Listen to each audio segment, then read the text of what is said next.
Buenas tardes a todos, buenas noches, bienvenidos a una sesión más de Brújula Metropolitana. Para nosotros es un agrado y un honor tener el día de hoy como expositor de este tema que a todos nos preocupa, pero además la persona que lo va a exponer, todos lo conocen, es el doctor Luis Arizmendi. Él es catedrático del Politécnico y de la UNAM, economista y sociólogo, pero además él dirige una revista, la Revista Internacional de Pensamiento Crítico, que se llama Mundo Siglo XXI. Seguramente muchos de ustedes la conocen. El doctor ha abordado temas sobre todo de economía política y sobre todo el análisis de estas circunstancias de acumulación, de devastación, de crisis económica en el mundo y su interpretación desde un pensamiento marxista y desde un pensamiento también de la izquierda y para nuestro México, para el mundo en general. Es uno de los principales exponentes de esta corriente de pensamiento crítico en México y en América Latina. Entonces el día de hoy pues es un gusto que esté con nosotros compartiendo sus saberes y sobre todo a todos ustedes que están interesados en el acontecer de la vida cotidiana y sobre todo en la interpretación de las reformas estructurales, de los tratados de libre comercio, de todas esas series de medidas económicas y políticas que nos están aplicando y que tienen toda una explicación y una contextualización a nivel mundial. Entonces le damos la bienvenida al doctor y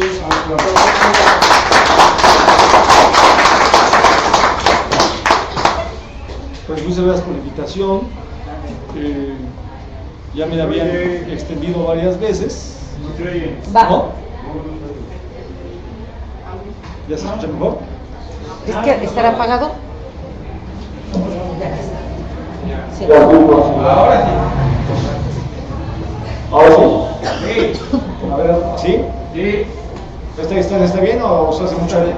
No, ahí está bien. ¿Sí? Pues muchas gracias por la invitación.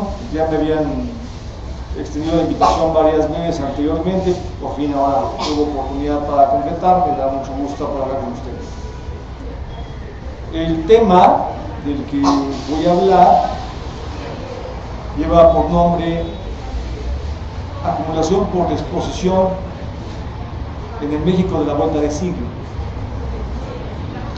Se vuelve sumamente importante ahora que la situación es tan compleja, tan adversa y a la vez justo por eso tan convocante a la construcción de alternativas. Dar una mirada hacia atrás a lo que ha sucedido en México en los últimos 30 años, poco más de 30 años, para poder descifrar la especificidad de la configuración del capitalismo en la cual nos encontramos insertos. Lo que está sucediendo actualmente en México no debe ser para nada tratado como si fuera sinónimo de que el mundo es así.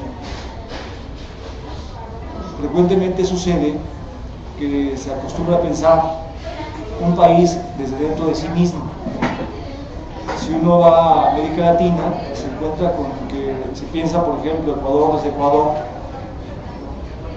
se piensa Bolivia desde Bolivia, Venezuela desde Venezuela, Colombia desde Colombia. Y con México pasa lo mismo. En los países en los que se construyen alternativas, justo por eso luego no se hace bien la evaluación estratégica de los alcances y los límites, porque solo se ve el país desde dentro.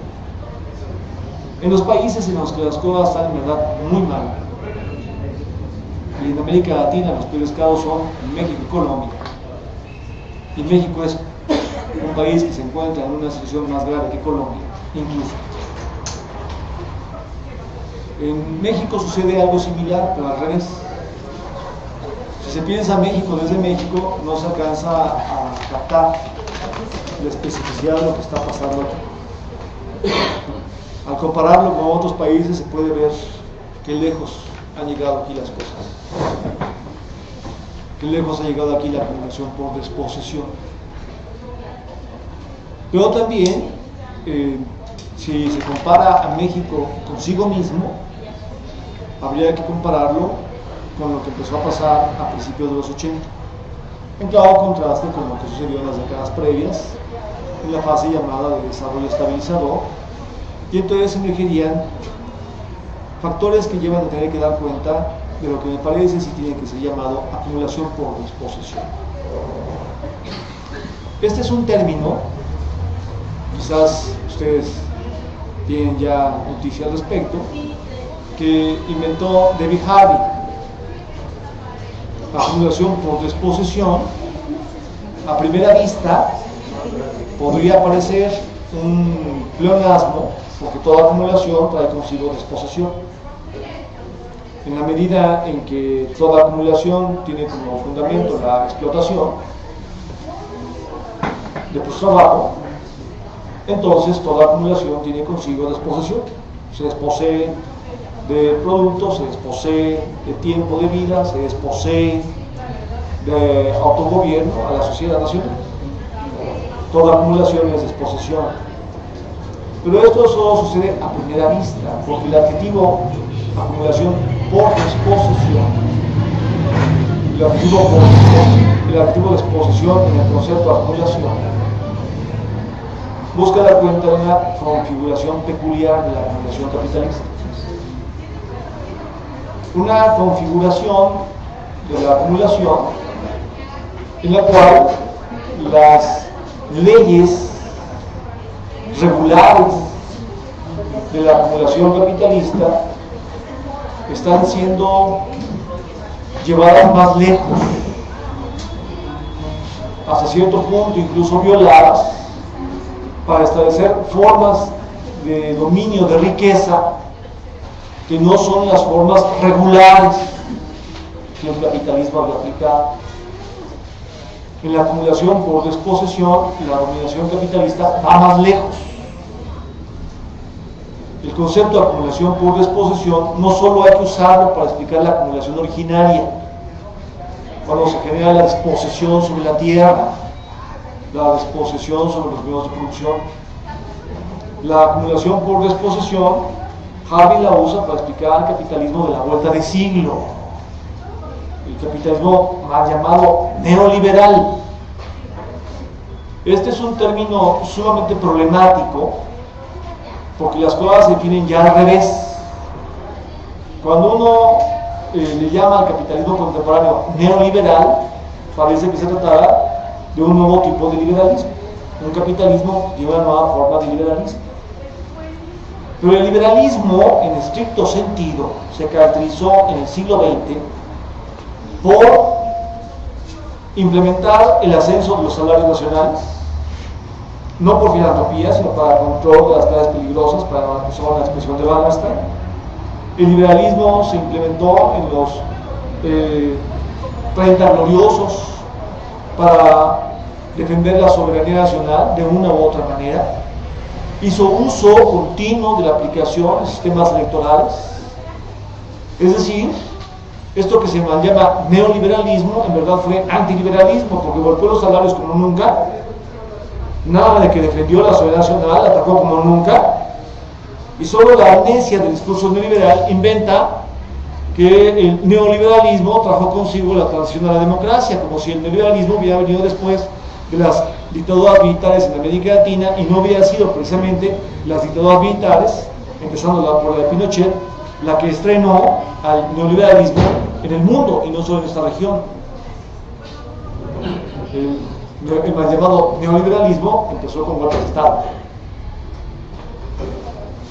Entonces, el neoliberalismo no te consigo libertades de nada. Más bien es antiliberalismo, es lo contrario de lo que fue el capitalismo liberal.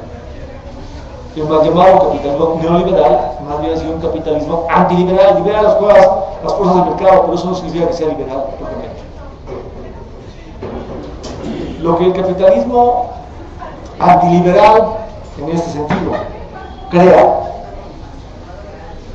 en el caso de México, por principio, es la acumulación por disposición.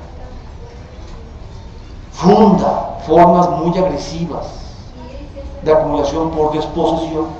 Del 82 para acá tenemos la aplicación de diferentes configuraciones de la acumulación por desposesión, una sobre otra, que se van instalando. Hay 3 configuraciones, del 82 para acá.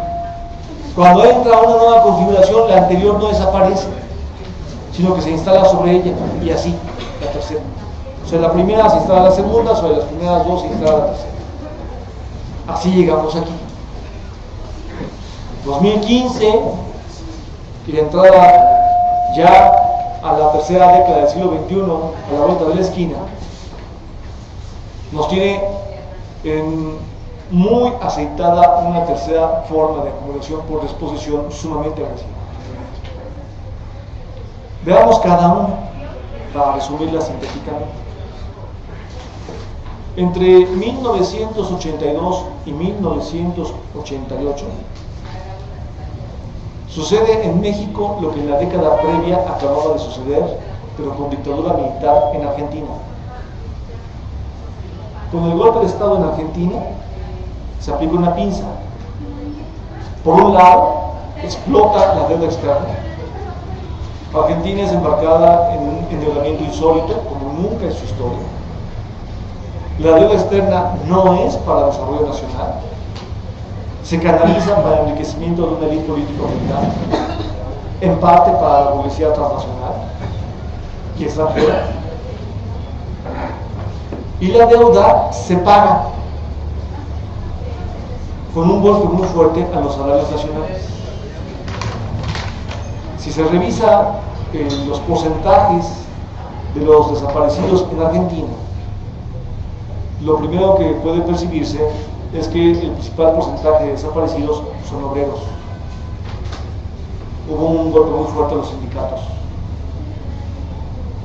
Pero ese golpe que se genera en la dictadura militar de Videla no solo aumenta las tasas de explotación, digamos la tasa de plusvalía, sino que sustrae salario.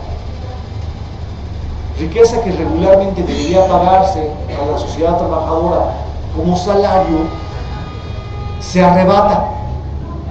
De tal manera que, además de la plusvalía, que nutre la tasa de ganancia y la tasa de acumulación, se integra otra fuente ilegal de la ganancia, que viene de sustraerle valor al salario. Eso es lo que Romano Manini llamaba sobreexplotación. Sobreexplotación no significa que haya una explotación muy grande. Sobreexplotación significa que sobre la explotación se instala otro mecanismo, el de expropiación, el de sustracción de valor al salario. En América Latina la sobreexplotación es permanente, pero con la dictadura militar la sobreexplotación es llevada muy lejos, se amplía sobremanera.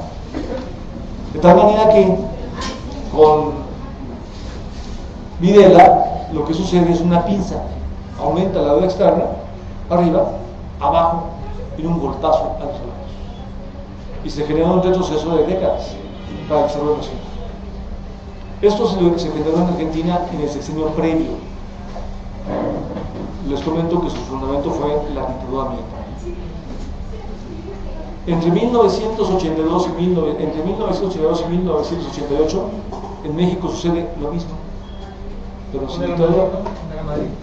¿Cómo? Era Madrid. Era Madrid. Sucede lo mismo, pero sin dictadura. La deuda explota de un modo insólito y los salarios son golpeados de un modo inédito. El avance que se había logrado en México durante 4 décadas es revertido y los salarios regresan a niveles que ya han tenido a mediados de los 30. El salario mínimo cae de una manera muy drástica.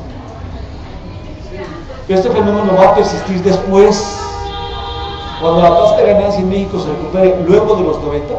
De todos modos va a continuar la caída del salario. La dinámica de ofensiva contra el salario se va a mantener de modo persistente.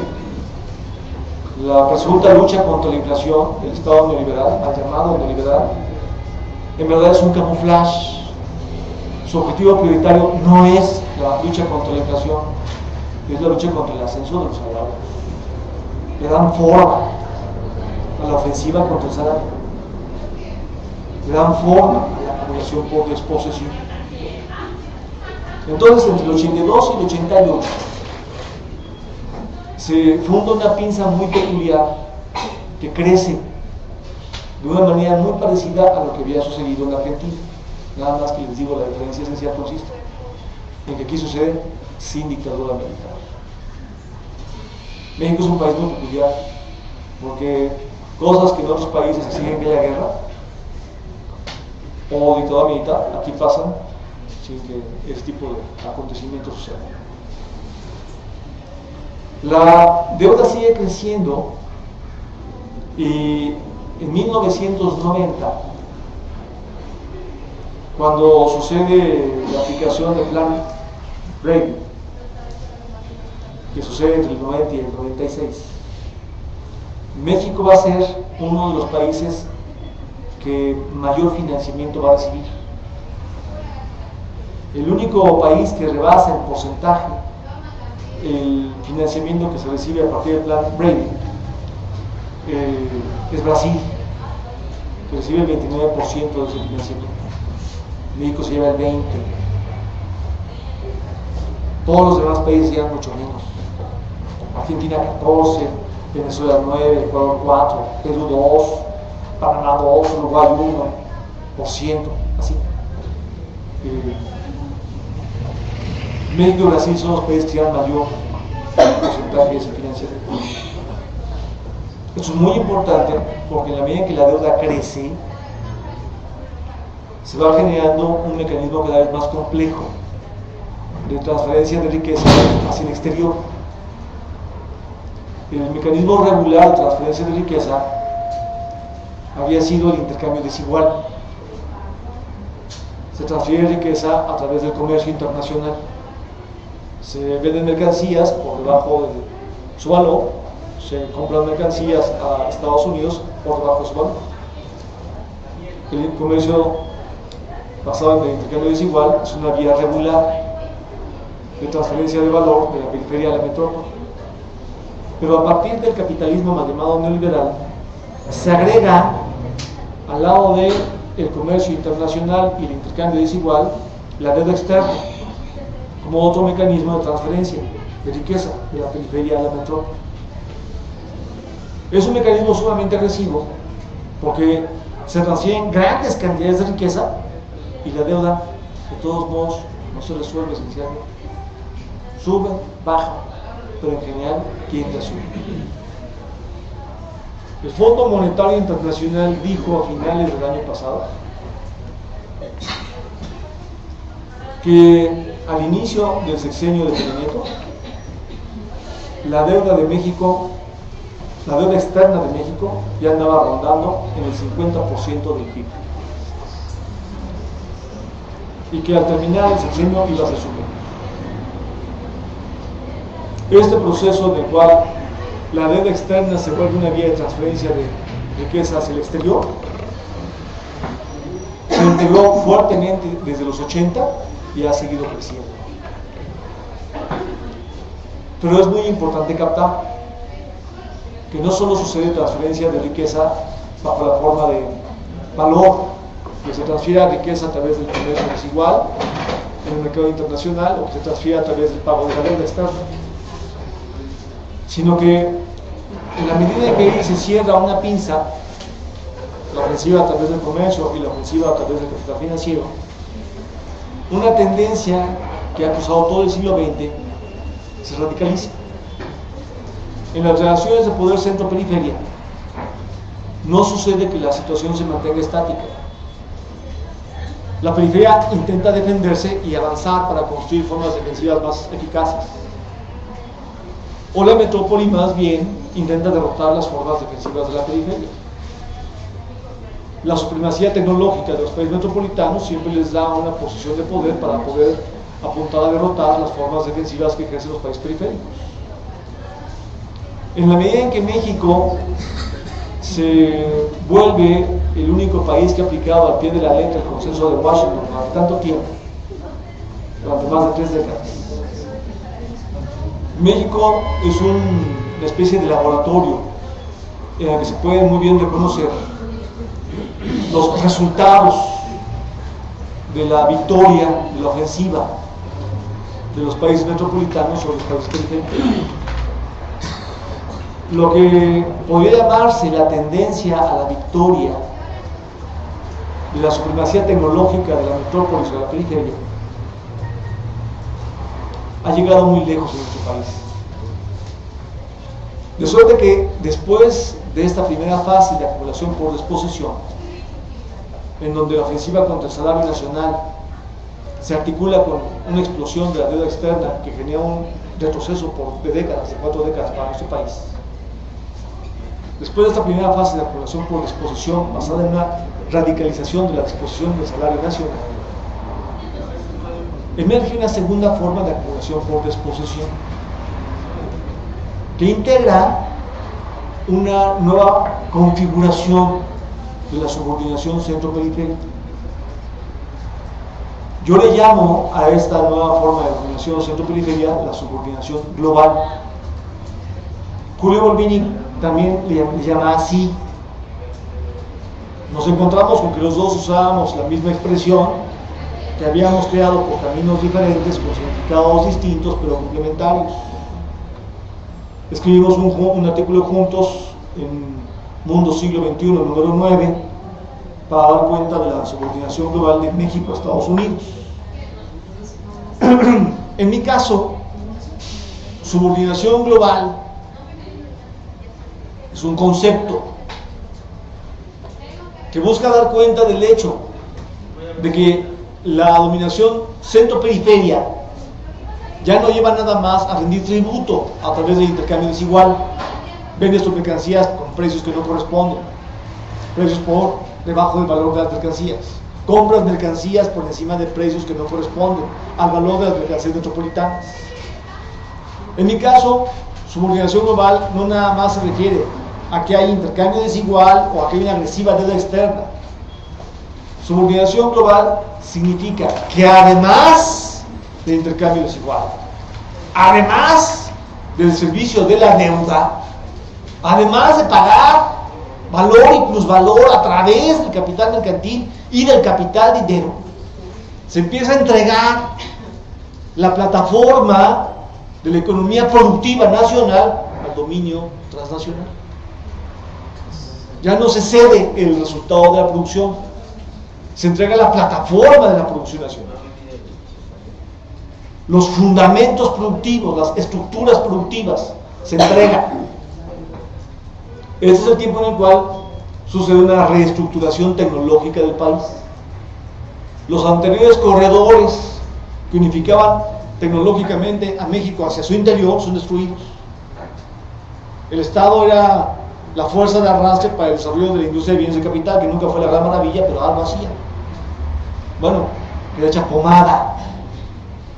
Ustedes se acordarán de la industria del juguete mexicana, ¿no? Bueno, bye bye, desapareció. La industria del juguete desapareció.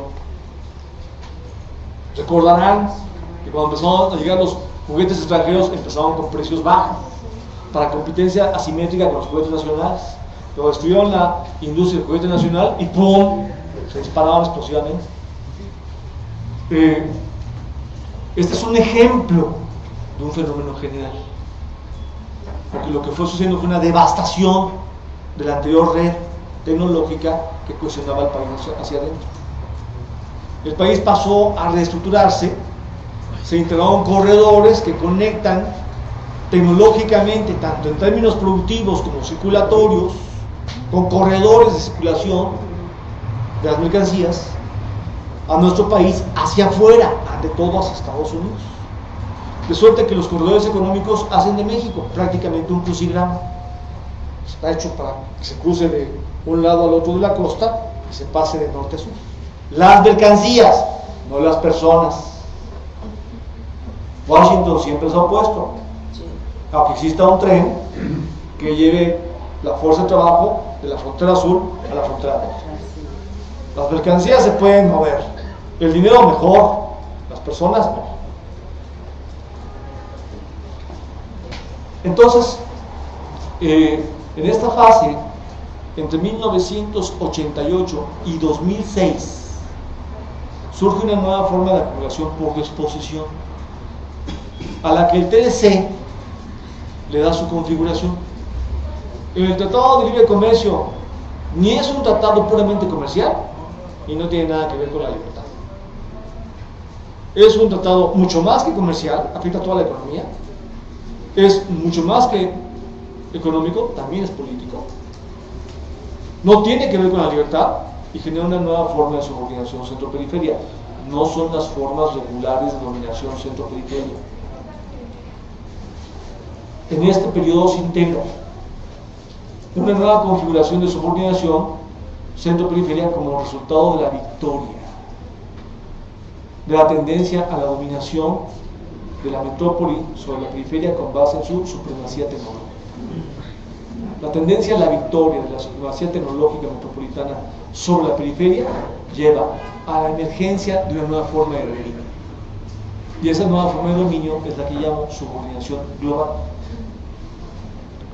La subordinación global constituye una forma de dominio centro-periferia en la cual los capitales de la metrópoli pasan a dominar los núcleos estratégicos de los sectores de la economía nacional. Hay tres sectores.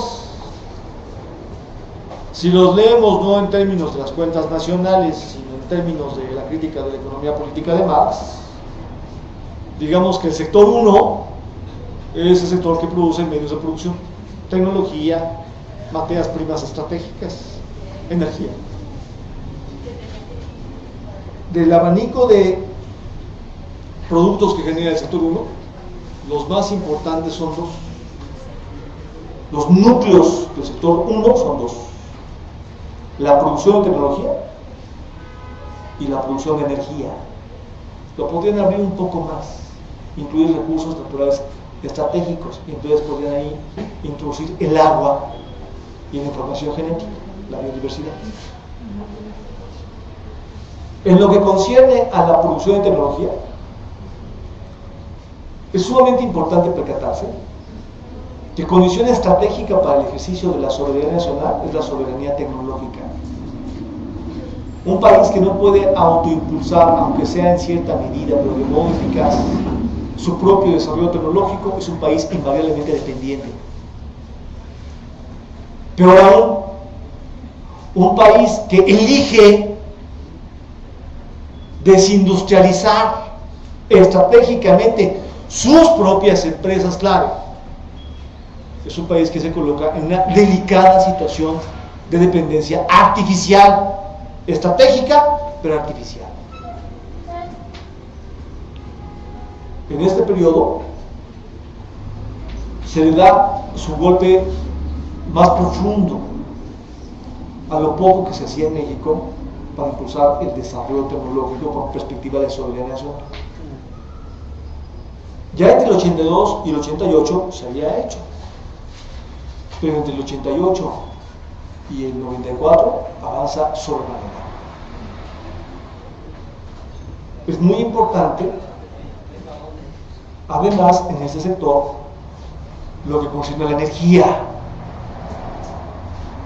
O sea, en el caso nuestro, esto significa por principio petróleo y gas. México tiene la cuarta reserva de gas más grande del mundo.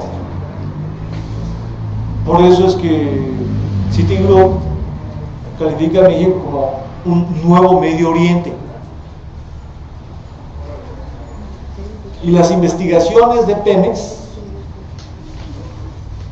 señalaron que hay en el Golfo de México una importante reserva de petróleo crudo, incluso en aguas profundas. En 2013 Pemex anunció que a 180 kilómetros de la costa oriente de Tamaulipas había una reserva con un potencial de entre 4 y 10 mil millones de barriles. Aunque las transnacionales petroleras asumen que el Golfo está lleno. No es casual la clasificación de México como un nuevo Medio Oriente de Estados Unidos. Entonces, en el sector 1,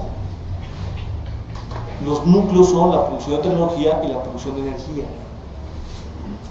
Si un país utiliza sus propias reservas energéticas en beneficio de sí mismo, se pueden generar muchos efectos sumamente positivos. Hay recursos para el desarrollo nacional, para el desarrollo tecnológico, para educación, para salud, para vivienda. Cuando los núcleos son subordinados,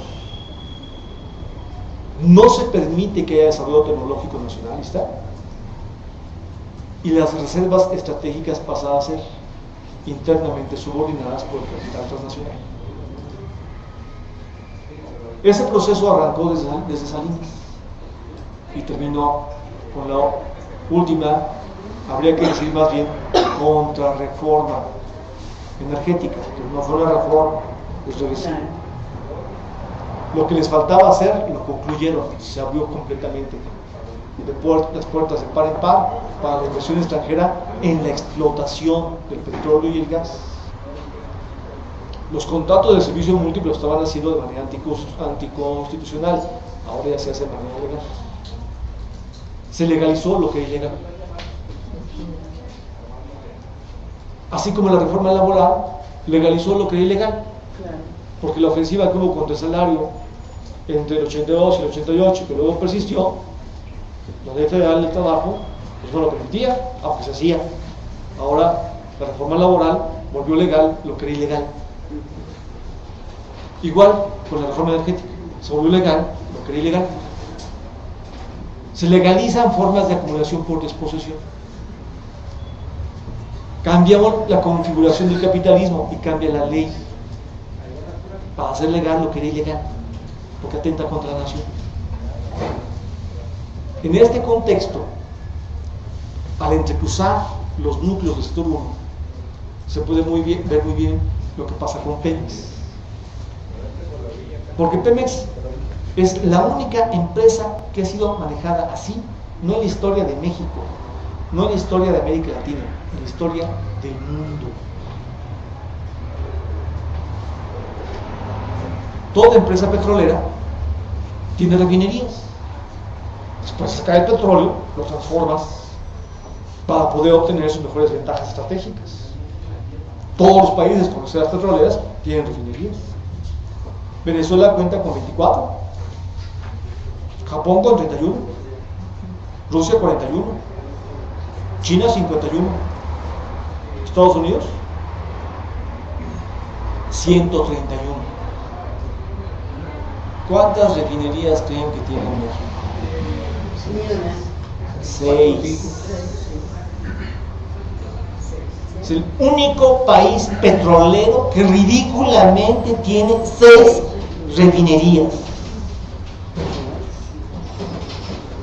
El único país petrolero que tiene ridículamente 6 refinerías. Es verdaderamente patético, porque no hay recursos para construirlas, por favor. John Sachs llamó a este proceso de manera adecuada desindustrialización estratégica. No se desarrolla tecnológicamente no porque no se pueda, sino porque así se le subordina. Se vende petróleo barato a Estados Unidos para importar gasolina que podría producirse aquí y que se compra a Estados Unidos más bien cara. Se vende petróleo barato para importar gasolina cara. Ese es tributo. Pero ya no es tributo nada más por intercambio desigual. El intercambio desigual sigue ahí. Pero ya no es tributo nada más por intercambio desigual. Es tributo por dominación de la plataforma productiva estratégica. Ya se está dominando internamente la plataforma. La desindustrialización estratégica genera dominación del sector 1, del núcleo tecnológico del sector 1. Cuando se abre a la inversión extranjera, más considerando mayormente el hecho de que México cuenta con la 4ª reserva de gas del mundo, les digo, y está por verse de qué tamaño es la reserva petrolera, pero no es una reserva petrolera menor. Esto es muy importante considerarlo para poder entender todo lo que está en juego en nuestro tiempo. en la subordinación global, los núcleos estratégicos de los sectores son subordinados. En el sector 1, que produce medios de producción, se domina la producción de tecnología. No se deja que un país se autodesarrolle tecnológicamente. En el sector 1 se domina los recursos naturales estratégicos. No se deja que esos recursos estén al servicio de la nación, sino al servicio del tributo, de la renta hacia afuera, de la renta en beneficio de la metrópoli, de la renta tecnológica. Si le agregan lo que pasa con la biodiversidad, van a percibir que los recursos naturales estratégicos van siendo puestos al servicio del capital transnacional. Entonces, el núcleo del sector 1 pasa a ser internamente subordinado, no funciona nacionalistamente. El sector 2 es el que produce medios de consumo: vivienda, vestido, calzado, etc. El núcleo del sector 2 es el que tiene que ver con la producción de alimentos. Entre los 30 y los 80 del siglo pasado, la economía mundial alimentaria tuvo como su fundamento la soberanía alimentaria, o al menos la fundamental autoalimentación de las naciones. El 70% de los países periféricos se autoalimentaban, producían sus propios alimentos. El grueso del siglo pasado, los países periféricos se encargaron de darle de comer a su propia nación. A partir de que entra en escena esto que se llama neoliberalismo, hay una reconfiguración de la economía mundial alimentaria. Y uno de los países que más avanza en esa reconfiguración es México. País cuna del maíz, México, sí, se vuelve un país prototipo en la importación de maíz transgénico y estadounidense. La importación no es más o menos. México pasó de una tasa de 10 a una de 46% en la importación de alimentos. Para 2020, calcula la FAO, la importación de granos duros, maíz, sorgo, cebada, centeno y avena en México andará llegando a más del 60%, y para el 2025, en lo que concierne al maíz, andará llegando al 50%. La FAO clasifica a nuestro país como el tercer lugar en la importación de cereales y el cuarto en la importación de oleaginosis. Uno de los países prototipo en la soberanía alimentaria del siglo pasado se volvió prototipo en la dependencia alimentaria artificial, así como la dependencia tecnológica es artificial, o la desindustrialización estratégica de Pemex es artificial, para decirlo más claro. La dependencia alimentaria es estratégica, pero artificial. No era destino, no era ineludible. Constituye una forma que resulta de una política que produce desfinanciamiento estratégico del campo. En México se podría producir alimentos adecuadamente para todo el país, pero el campo es objeto de desfinanciamiento. A la vez que hay una apertura a la importación de alimentos. En el marco de los primeros años del TLC, incluso la importación de alimentos estuvo por encima de lo que el TLC tenía programado. Entonces sucede la subordinación del núcleo del sector 2. En esta nueva configuración de la economía mundial alimentaria ha sido clara. Potencia que domina la alimentación de otro país, lo hinca cuando quiere. Si tú controlas la alimentación de otra nación, tienes un arma estratégica. Es en las últimas décadas, en las últimas 3 décadas en particular, Estados Unidos aplicó una estrategia para posicionarse como hegemón del mercado mundial alimentario. La competencia asimétrica fue empleada para eso.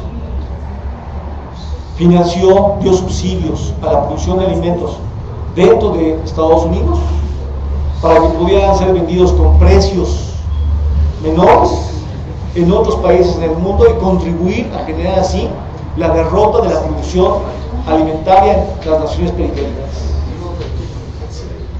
Y una vez que esa derrota está consolidada, entonces se genera esta nueva forma de dependencia alimentaria. Estados Unidos se posiciona como hegemón. Un canal que no era de ganancias extraordinarias se integra y queda principalmente controlado en beneficio de Estados Unidos. No solo es en beneficio de ciertas transnacionales, sino que aquí sí hay un acomodo estratégico.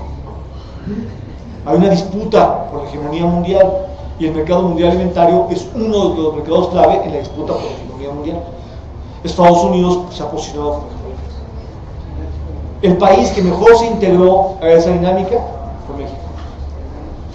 Y entonces ha pasado a conformar una lamentable y prototípica dependencia alimentaria, estratégica pero artificial.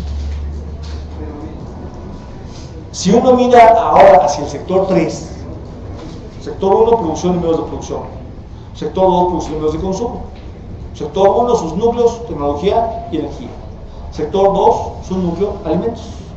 Si uno mira hacia el sector 3, los servicios, y los define laxamente, entonces no solo habría que incluir los servicios privados, también habría que incluir los servicios públicos. Y en el núcleo de los servicios aparecería entonces los servicios financieros, la banca y la educación.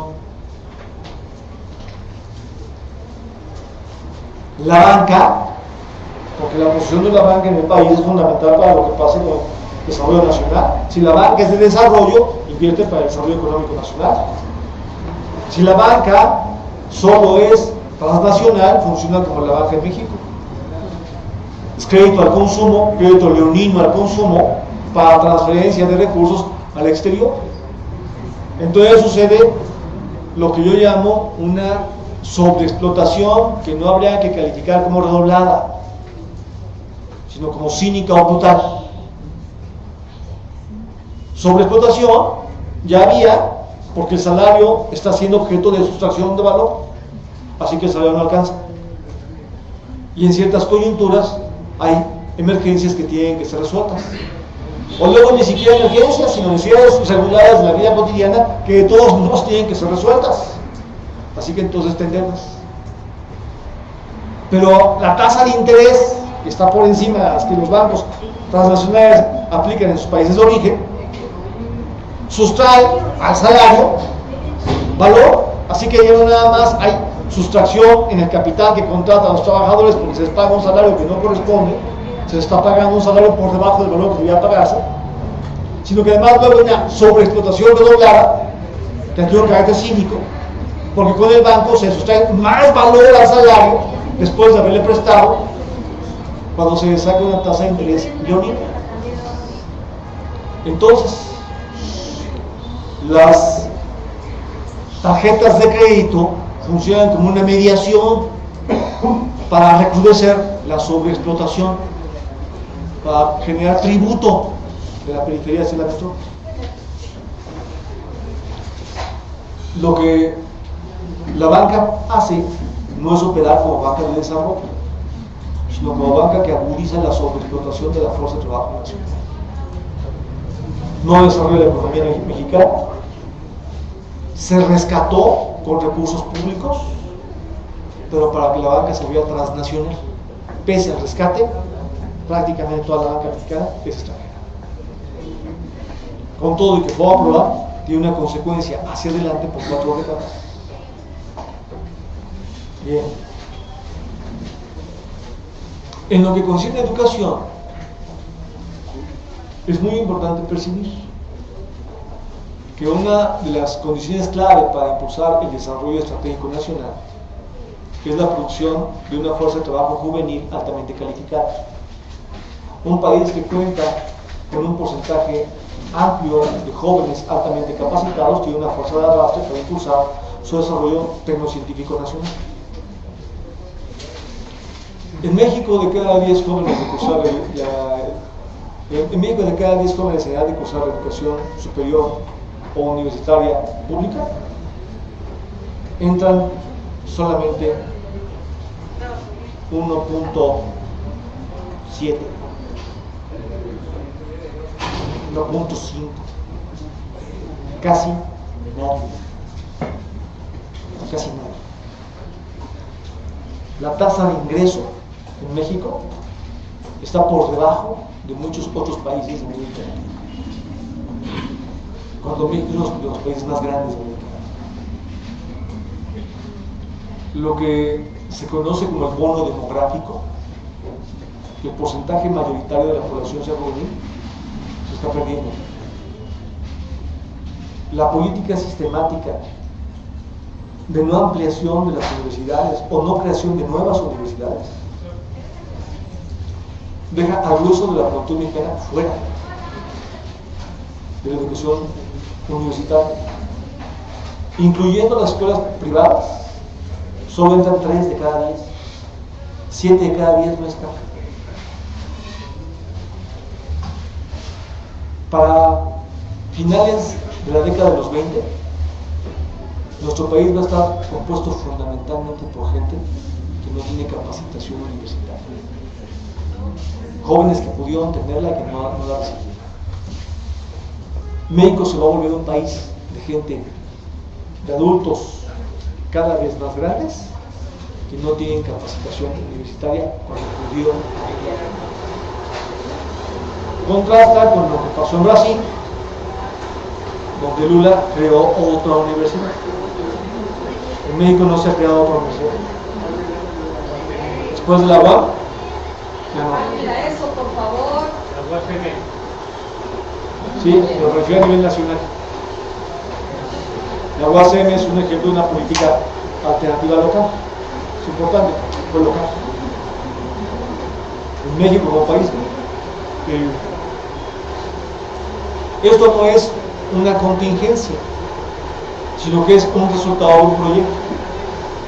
Lo que México ofrece al mercado mundial es una de las fuerzas de trabajo más baratas.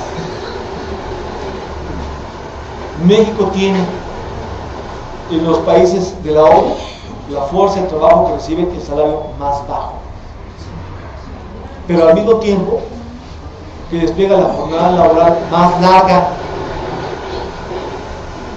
El promedio de la jornada laboral en México, anda en las 9 horas y media. Si toman en cuenta que muchos incluso ya no tienen 1, sino 2 o 3, el resultado al que llegan a medir lo que es este. Este no es un cálculo de un investigador crítico nacional. Este es dato de la ONU. Hay una regresión histórica. La jornada laboral de 8 horas va para atrás. Estamos con una media por encima y con salarios muy bajos.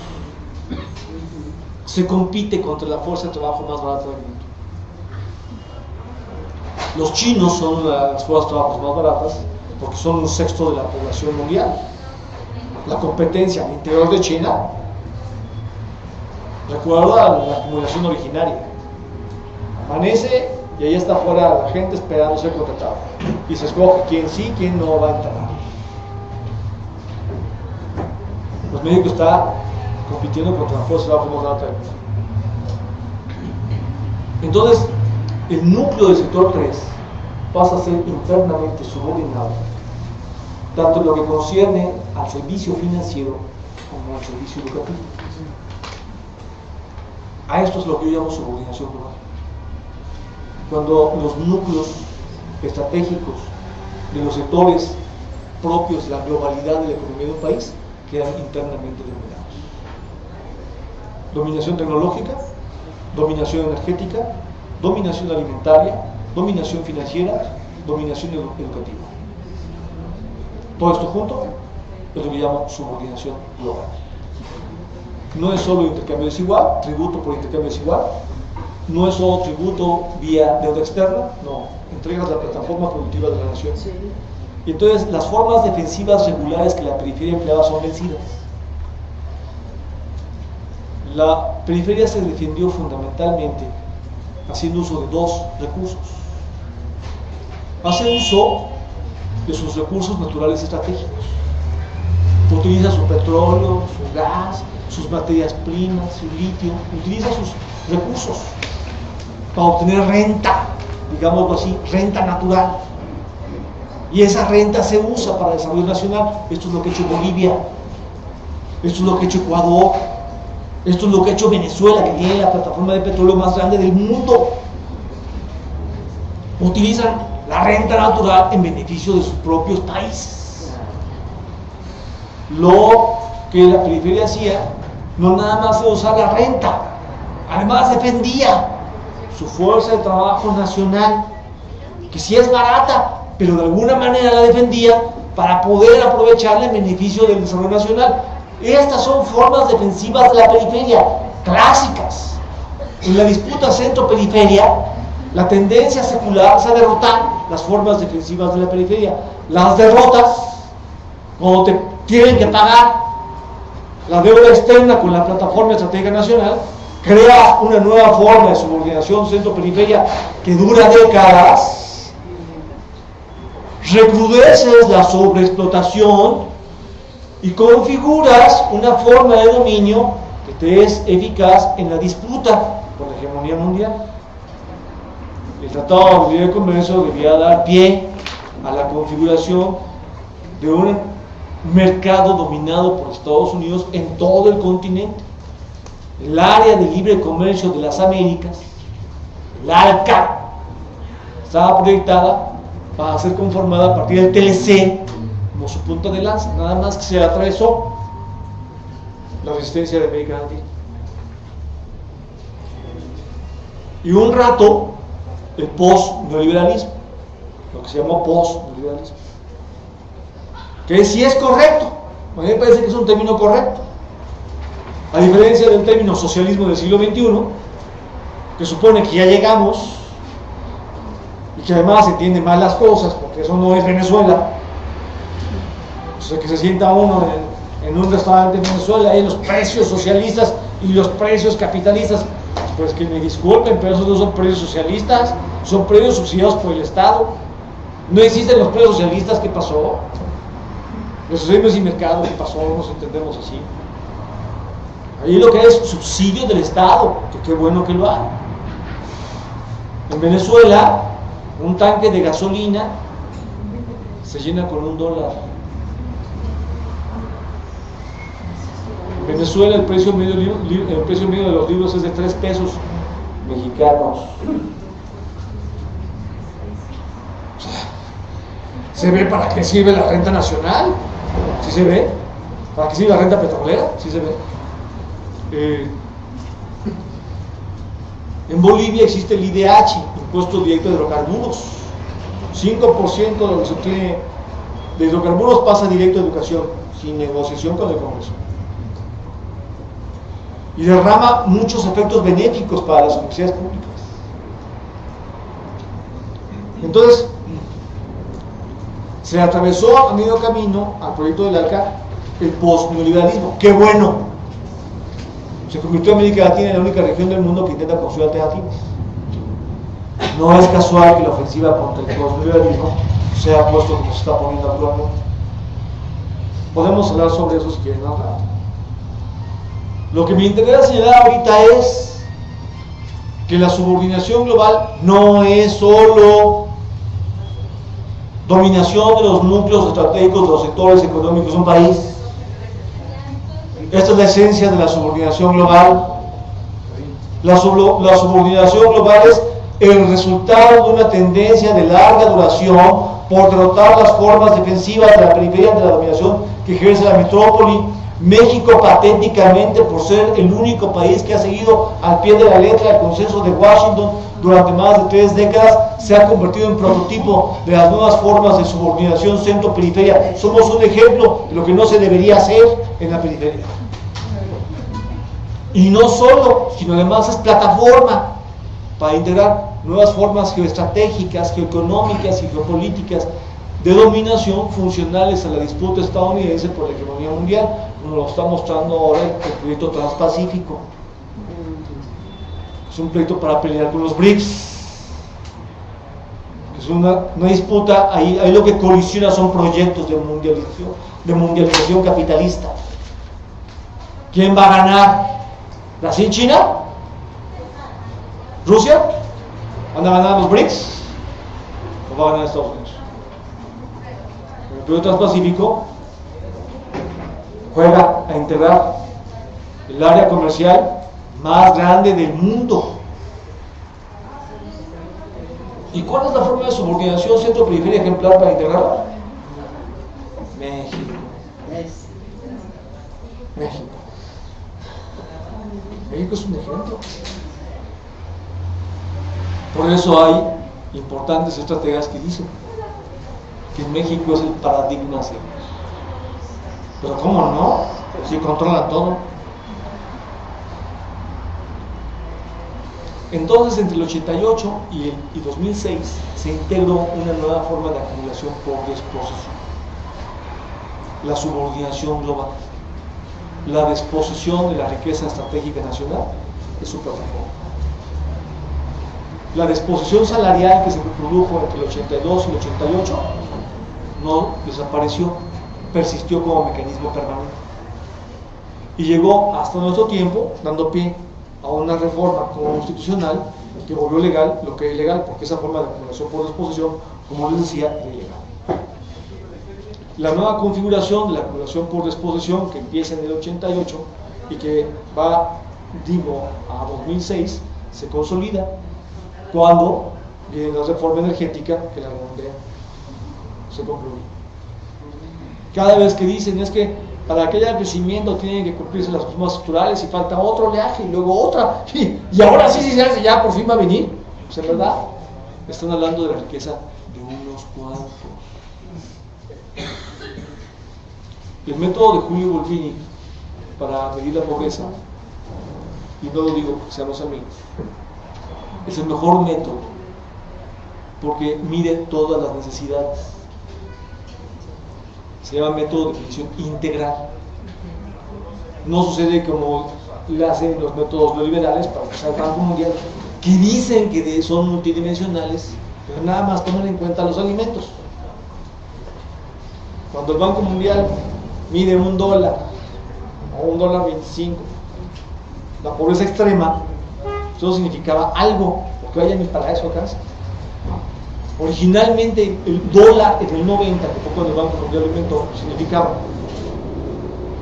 acceso a alimentos crudos. Para el Banco Mundial, si usted no tiene casa, vestido, calzado, es más, mesa, cubiertos, gas, agua, pero compra con su dólar alimentos crudos, usted puede ser pobre, pero no pobre extremo. Pobre extremo si no puedes comprar ni alimentos crudos. La función de eso era reconocer dónde la reproducción de la vida había llegado ya a una situación límite y venía un potencial proceso de explosión política. Esa línea de $1 estaba dirigida a dirigir programas de contención estratégica. Los programas más llamados neoliberales de combate a la pobreza no son de combate a la pobreza, son de combate contra los pobres, son de control de pobres. Bueno, pues los abusos que el Banco Mundial hizo después pues han estado dirigidos a manipular la medición de la pobreza, porque ya su nueva línea ni para eso era. El método de Julio mide todas las necesidades, y como se miden todas las necesidades se puede evaluar bien la magnitud de la pobreza. Ustedes deben saber que el método de Julio Volpini, el resultado es 80% de la población mexicana es pobre, 50% pobre extremo. Bienvenidos al fin del siglo XX. La acumulación por desposesión generó desposesión salarial y después desposesión de la riqueza estratégica nacional con la subordinación global. Resultado, el grueso de la población mexicana es pobre. De 2006 en adelante se entra a una nueva configuración de la acumulación por desposesión, que no surge allí, que ya venía de atrás, mínimo de finales de los 90, de finales de los 80. Pero ahí se consolida, porque se despliega esto que se llama la guerra contra el narcotráfico. De 2006 en adelante surge una nueva configuración de la acumulación por desposesión que da pie a integrar lo que yo llamo capitalismo necropolítico. El capitalismo necropolítico no es sinónimo de capitalismo narcopolítico. El capitalismo narcopolítico establece una conexión entre ciertos grupos de poder de la clase política y la economía criminal.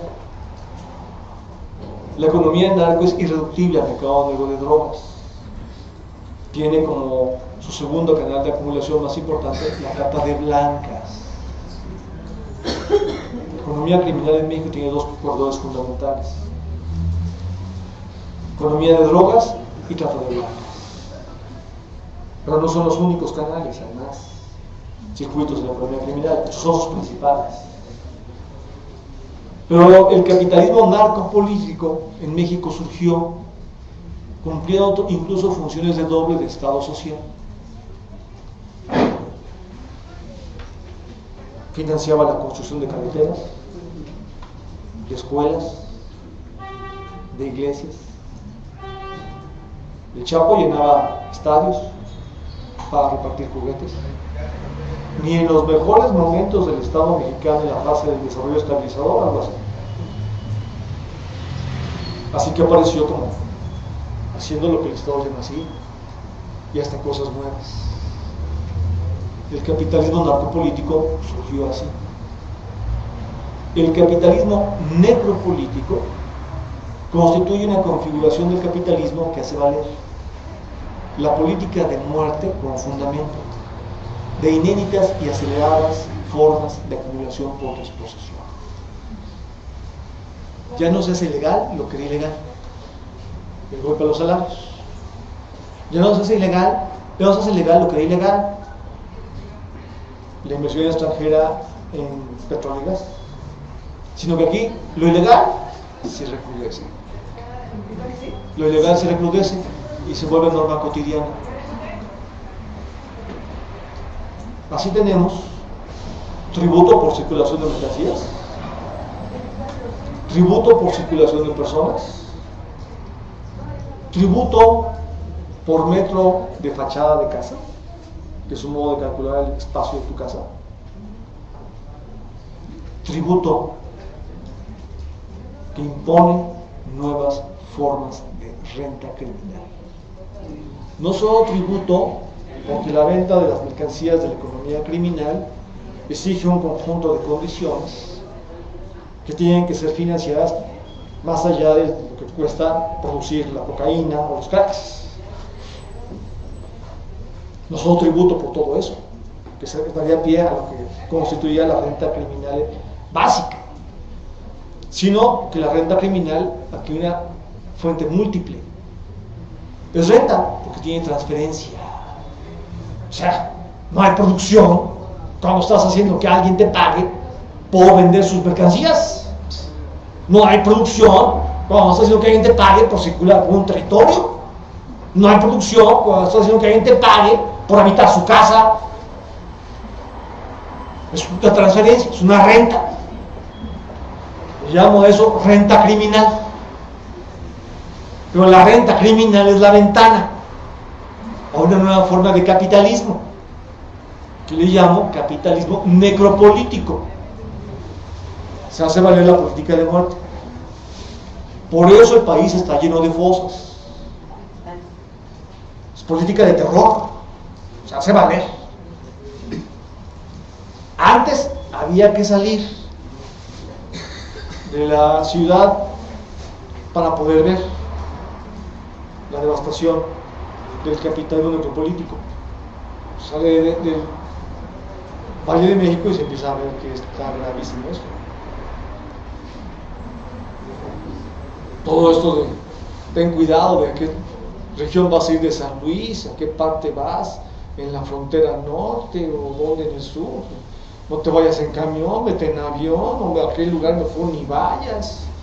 Un montón de sembradíos, o de noche no cruces por estas carreteras, ¿no? Todo eso era un ejemplo de esto que estoy diciendo. Desafortunadamente, ya este fenómeno se puede empezar a ver en la capital. A mí me han llegado noticias de exigencias de tributo para comercios. En Tasqueña, incluso en Polanco. Sí, por acá. En la Condesa, pero en Polanco. Me sorprende que hasta en Polanco. Tengo un amigo que dejó su negocio en Polanco. Es un criminógeno Polanco. Y será ese fenómeno. El reglamento de tránsito complejo, es algo complejo, porque la Ciudad de México es la segunda ciudad más grande del mundo. O sea, está bueno que México sea un país que aguanta, pero pues esta es una ciudad muy grandota. Venir a bailar en la Ciudad de México no está fácil. Bueno, yo estaba bailando en la Ciudad de México. Entonces, del 2006 en adelante, se integra una tercera configuración de acumulación por desposesión, esta que yo llamo capitalismo necropolitano. Ella explica que es extremadamente complejo de entender. Da pie a una configuración inédita del capitalismo, no en la historia de México, en la historia de América Latina. Esto no existía. El otro país en el que esto existía, Colombia, no está tan mal como está México. Acabo de ir a Colombia y yo no sabía, me enteré tardíamente, pero ya me enteré, que en Colombia existen territorios autónomos. Hay territorios autónomos para las comunidades negras y territorios autónomos para ciertas comunidades indígenas. Es como si dijéramos que ellos viven en la fase posterior a la aprobación de los acuerdos de San Andrés, ¿no? Y no crean que pasó hace ratito, pasó a principios de los 90. O sea, los acuerdos por territorios autónomos en Colombia tienen ya. No es la llegada al paraíso, tiene muchas complicaciones porque la economía criminal penetra más fácilmente, se generan muchas complicaciones, pero la contradicción está ahí. La economía criminal intenta preponderar, pero la alternativa se está construyendo. La contradicción está ahí. La fase post es mejor. Claro, si uno evalúa globalmente América Latina, uno se puede dar cuenta que luego hay dos pasos adelante en América Latina. En Panamá, los Cunayala tienen formalmente reconocido un amplio territorio por el Estado con todos los derechos constitucionales, con espacios de autogobierno mejor configurados. Y luego el siguiente paso adelante, por supuesto, es Bolivia, porque el Estado es plurinacional, o sea, pluriétnico. En el Congreso boliviano, todas las etnias tienen idéntico estatus de representación. Evo es aymara, y no dijo porque mi etnia tiene la mayor composición demográfica, por tanto somos mayoría, ¿no? Y lo pudo hacer, no hizo eso. Todas las etnias, independientemente de su magnitud demográfica, tienen idéntico estatus de representación. Eso es el Estado Democrático Plurinacional Boliviano. Eso es post-neoliberalismo. Es lo que viene después del neoliberalismo, que no ha llegado al socialismo, porque está peleando, pero sí viene después. El país que está dando ejemplos hoy en América Latina y en el mundo, diría yo, es Bolivia. En Bolivia se hacen cosas muy importantes. Solo se pueden evaluar los límites de Bolivia después de reconocer sus alcances. Pero agarrar y mirar a Bolivia hacia abajo, si se va a evaluar lo que hacen ahí, está muy mal. Esas arrogancias para pensar a los que pelean no nos sirven para cambiar el futuro. Y menos en un país como México, que está súper atrás de lo que pasa en Bolivia. En términos reales, México crece a una tasa ridícula del 1%. Bolivia anda entre el 4 y el 6%. Es un país chiquitito, el más pobre de América Latina para la CEPAL, que ya dejó de serlo por la política de Evo, crece mucho más que un país grandote como México, con muchos más recursos. Entonces, entre el 82 y nuestro tiempo, se han integrado 3 formas de acumulación por disposición sucesivamente. Pero cuando aparece una no desaparece la anterior, sino que se va integrando sobre la previa. Acumulación por disposición salarial. Integra en México lo que había pasado en Argentina en el sexenio previo, pero sin dictadura militar. 82-88. 88-2006, acumulación por disposición con subordinación global de la economía mexicana al capitalismo estadounidense. Una forma paradigmática de derrota de las formas defensivas de la periferia. Y de 2006 en adelante se formaliza la acumulación por disposición necropolítica. Capitalismo necropolítico y múltiples fuentes de renta criminal. Todo esto junto es el México del siglo XXI. México está peor que Colombia, que es el otro país en el cual el capitalismo necropolítico se configuró nuevamente. Ahora que hay esta fuerte ofensiva contra los estados postneoliberales, quizás en los países en los que más avanzó la ofensiva mal llamada neoliberal, estarán convocados a poner las cosas en orden.